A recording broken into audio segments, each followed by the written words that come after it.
Konnichiwa and welcome to episode 25 of the Leadership Japan podcast. And I'm your host in Tokyo, Dr. Greg Story, president of Dale Carnegie Training Japan. And much more importantly, you are a student of leadership and highly motivated to be the best in your business field.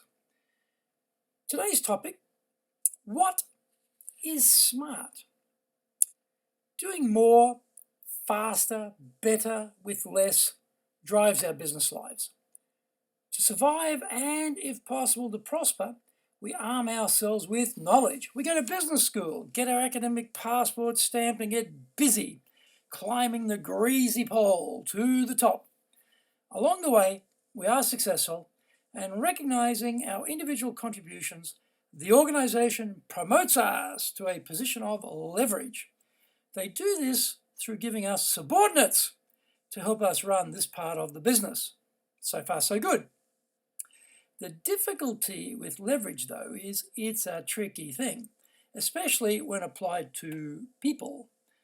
Somehow, the theories ingested, the research papers completed, the various meaty case studies absorbed don't quite prepare you for the reality of the human condition. The imperfections amongst people and the challenges which are thrown up are diverse and varied, even down to the hour of the day.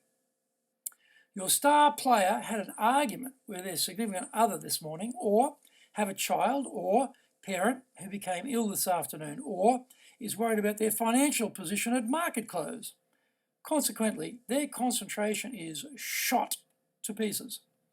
The textbooks were a bit thin on reacting to these parts of the puzzle. Getting the work out requires discipline. However, you notice that some of the team can't maintain the required attention to detail or get distracted and mistakes arise. Sometimes deadly mistakes. How best to handle mistakes without killing motivation? Getting people to comply with your orders when you are the boss is relatively straightforward, particularly in Japan. It is pull rank and threaten hostile retribution. Are we going to get more, faster, better with less through the most minimum levels of imposed compliance with our wishes and desires? How do we foster our team's passion, commitment, innovation, excitement, loyalty, and devotion to the cause? Giving orders and pulling rank are the refuge of incompetent leaders. What can we do instead? Technical skills get us to a position to be able to execute work within our individual capability. The reward for that is being given responsibility to leverage the capacity of others in our team. We may be a total maniac and workaholic, and we pump out 15 hours a day for the cause. 5 of our team, working just normal hours, pump out 40 hours a day compared to our 15. The obvious point about leverage is how to get that larger 40-hour block of available time working at maximum effectiveness. So, we have imperfect people working for us who have moods, personal problems, efficiency issues, challenges that impact their work. What to do?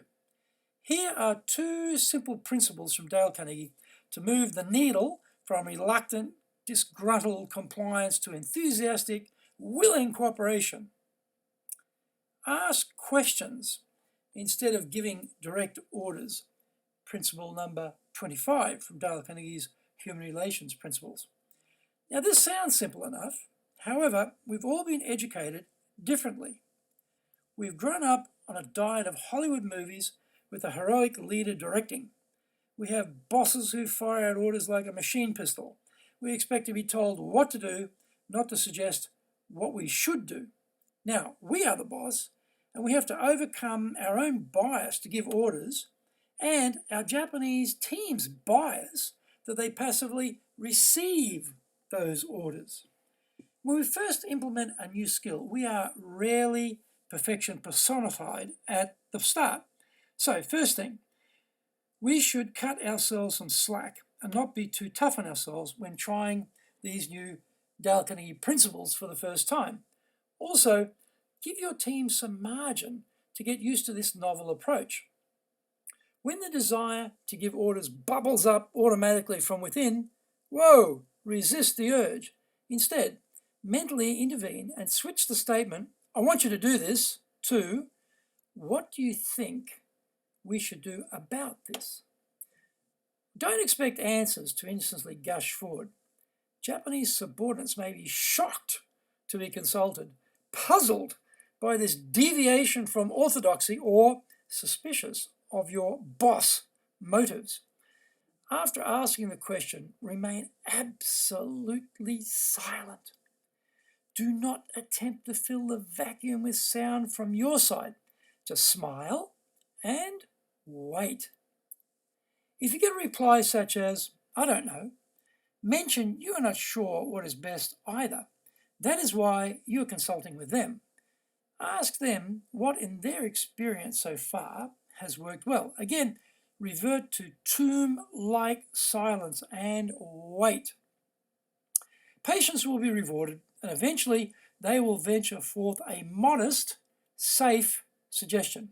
It may need some additional ideas they haven't considered, but keep the focus of ownership of the ideas with them and not with you. Instead of leaping in with the other items you want, ask them what they think about this or that alternative. Again, ask and then seal your lips together so you can't speak. Bite your tongue if you have to, but wait for their response. Get their response, their ownership of the execution of the idea, and get it every time. Now that's smart.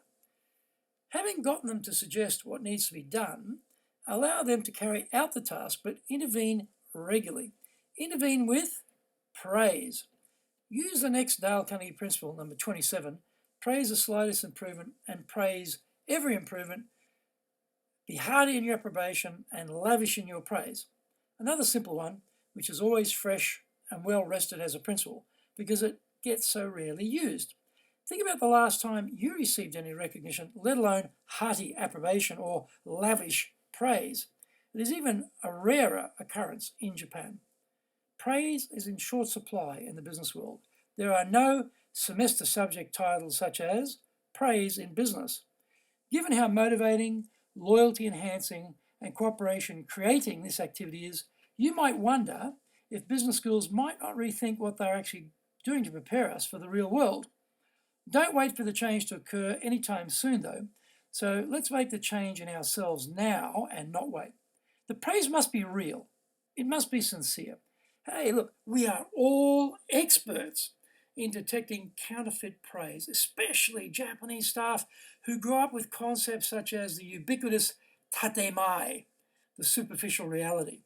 Find something they are doing well, honne, that's the actual reality, and immediately recognize it. Become the boss managing by walking around looking for good rather than for errors. When you find good, specify what was good. Great job sounds nice, but is not convincing. Actually, which part of all the many things they've been beavering away with was the good bit? Pick that out and articulate it. This makes it credible and convincing. Good behavior, once practiced, gets repeated. Now that is another smart idea. Thank you for joining the Leadership Japan podcast. If you would like to access more great insights and information, then go to japan.dalecarnegie.com.